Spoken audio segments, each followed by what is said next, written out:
gameplay itself. At first, it was a very game where you just ran around and collected these ingredients and everything, but people really wanted to fight one another more. There wasn't a lot of ways that you could directly conflict with one another. So I added some special abilities and some power-ups that allowed players to sort of mess with each other more while they were playing. This had a little more dynamic gameplay elements to it and let people mess with one another, but it wouldn't directly let you kill each other or anything like that, but it still let you hinder each other, maybe stun them or slow them for whatever reason. The other major iteration of the map was with the UI, and this is one of the things I intended to really learn about in our editor because I didn't get to play with it that much in the campaign, as that was with custom UIs. And so the dialogue triggering system is really complex, but it was a really great challenge to make this very static UI, which had a lot of information on it, actually dynamically update itself as you played the game. So you would pick up ingredients and the UI would show you, okay, you have 1 out of 2 or 2 out of 2. And whenever you had enough ingredients to make this specific dish, you would then you could take it back and turn it in to score a lot of points. Those were a couple of the major iterations that were made for the map, but there are a lot of other things that we also looked at while working on the map, like the inventory system and the scoring leaderboard, a lot of little bug fixes and other major feature changes to them. So all that stuff will be coming to the mod map community in the future. So that's it for Iron Chef, actually. I'm going to hand it over to Matt Gocher now for Blizzard Dota.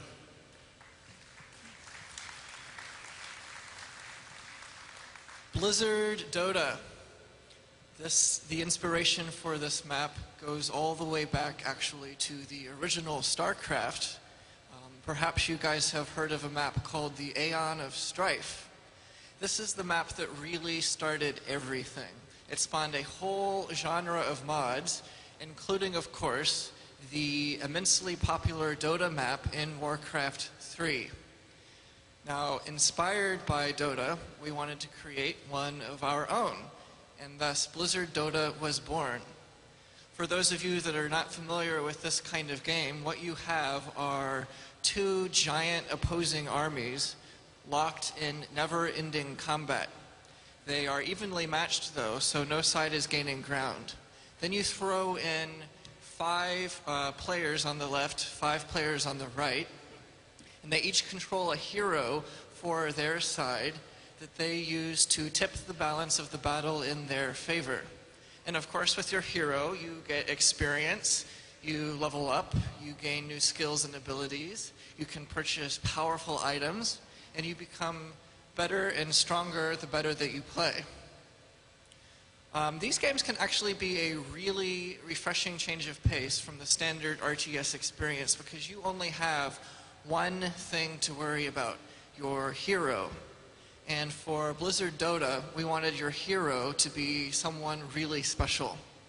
So we were just sitting around and we were like, wouldn't it be cool if you could actually play as an iconic Blizzard character like Zeratul and square off with the Blade Master? Or who wouldn't love a fight between Kerrigan and Sylvanas? It's kind of like Super Smash Brothers or Marvel vs. Capcom in this regard. You actually get to play as the characters that you've gotten to know and love over the years. We've got, real quick here, a short little video showing our new hero selection screen that we created entirely using trigger dialogues. Check it out.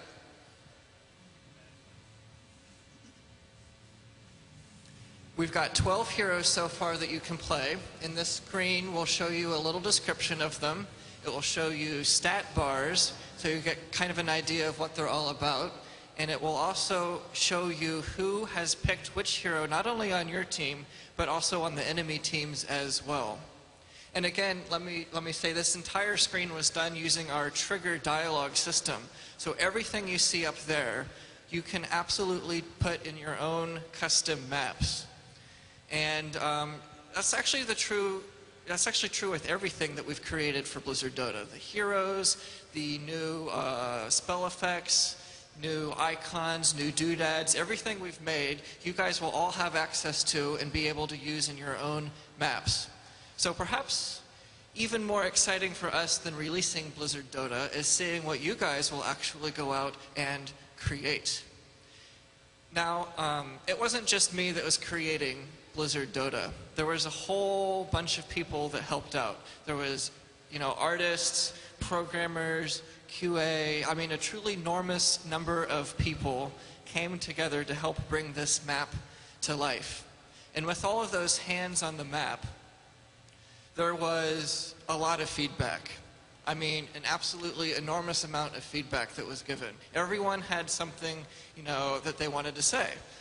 Oftentimes it was worded nicely, but sometimes it was actually quite harsh. But there's something that I want you guys to take back with you about feedback. Anytime someone's giving you feedback, about anything, they're doing it because they care about your map. Otherwise, they just stop playing and never look back. But they're taking the time to give you feedback. So it's a really great opportunity for you to improve your map.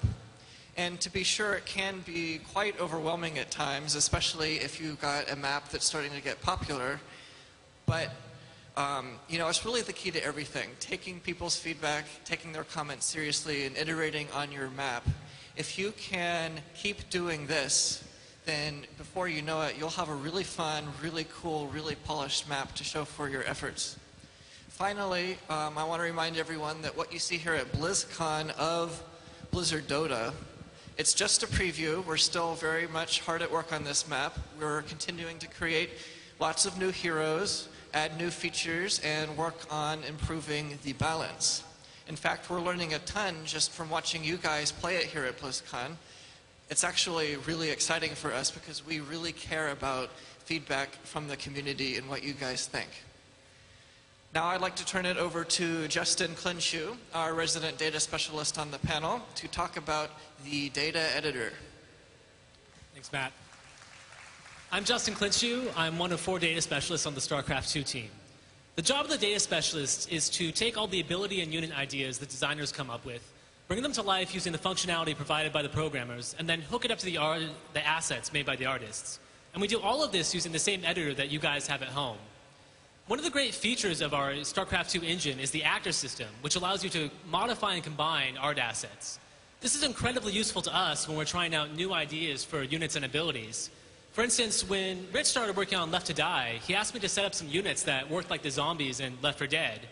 Like Matt was saying earlier, it's really important to prove the fun first. So rather than go to the artists and have them spend all this time working on art for units that we didn't even know would work yet, I was able to just grab art that already existed in the game and tweak it a little using Actor, just enough to convey the concepts behind these units. Then, once we knew the fun was there, then we could show the artists something tangible in game, and this gives them a much better idea of what the requirements are for the art than just simply describing the unit to them. Another great advantage of Actor is if you don't have the time or resources to create your own assets, you can use the data and triggers to transmute the assets we provide for you into something new and unique. What I want to show you are some things that you may not have thought possible in StarCraft 2. All of these videos were captured from maps that I set up using the same editor and assets that you have at home. One of the easiest ways to customize art for your mod is to use tint color. Here's a unit I set up that I like to call the Rainbow Archon. He's set up to constantly cycle his tint color, and also his portrait is doing the same thing because it's running off the same actor messages the unit is. He's also got a chain lightning attack that has a different color for each jump. And you'll notice that his main attack beam is also cycling color in sync with the unit.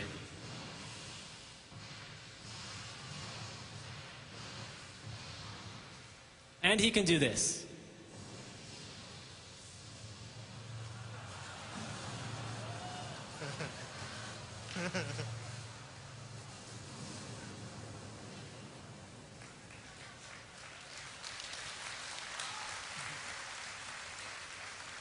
Another awesome tool for creating great visuals is the missile mover system.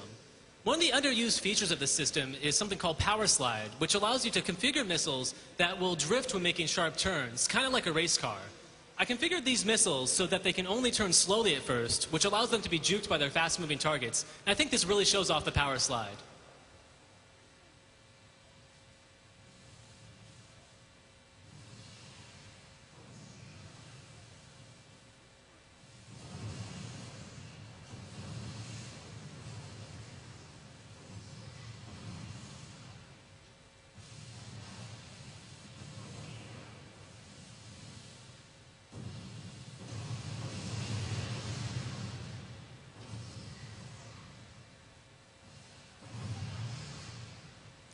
The mover system is so dynamic that you can even use it to make effects that don't even look like missiles.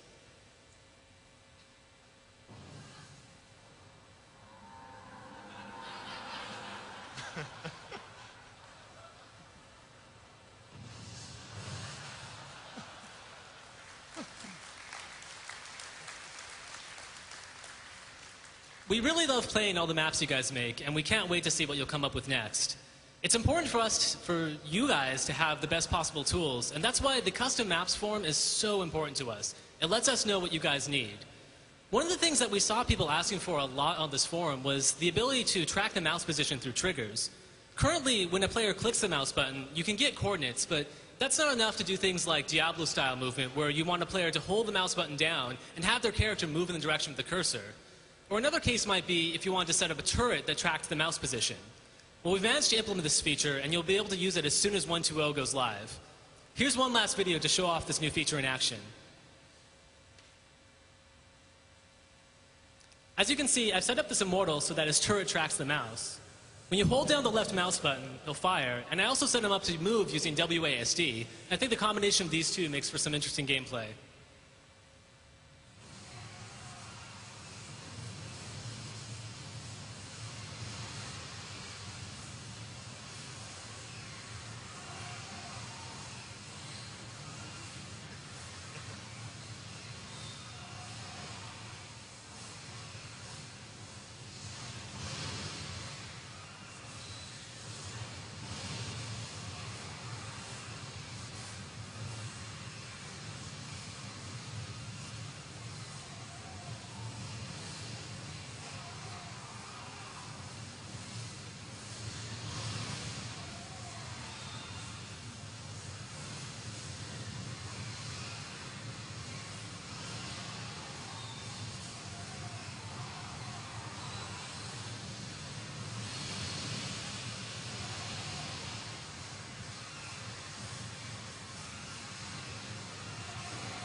So that's it for the StarCraft 2 custom maps and editor discussion panel. Now we're fielding questions.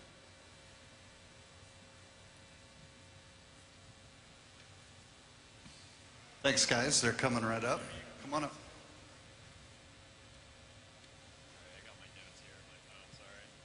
All right. After hearing at Blizzcon 2009 that there was going to be an opportunity for mappers to make premium maps and sell them on Battle.net eventually, I got pumped and I put a team together, and I've been wondering two things. When is the marketplace going to open up, first of all? And also, are there any plans to raise the 10 megabyte map limit? Because my team has really been limited by that 10 megabyte limit. Good question. The marketplace is actually still on the list. This is something that we've been looking at. I know it's been something we've kind of mentioned a while ago, but you know, we don't want to just throw something out there. We're looking at all the different angles and making sure that we're doing the right thing. And it is coming. I just don't know when it's going to happen. As far as the limitations, yeah, that's something we've been looking at it ourselves. Don't know, once again, when that's going to be fixed, but we felt it internally. This is part of the process of us making these custom maps, is we came across the same thing. So we've been talking with Battle.net. We're trying to figure out what we could do.